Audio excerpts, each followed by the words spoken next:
very early flowering magnolia here, Campbell's Magnolia, which comes from the Himalayas of Nepal, Sikkim, and then as far south as Myanmar.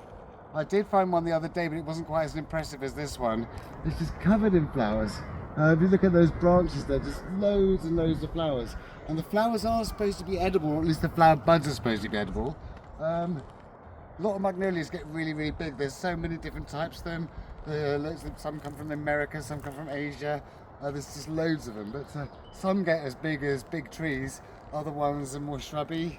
There's just so many different types. Most of them aren't out yet, but this one certainly is. So Campbell's Magnolia, really good, strong early flowering magnolia, but it gets huge. And this is one that's an example of it.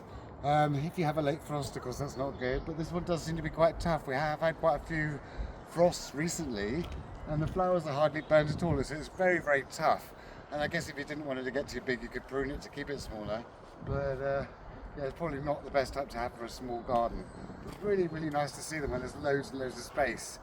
Very, very bright, interesting plant. You can imagine that growing up in the Himalayas in some mountain valley or something.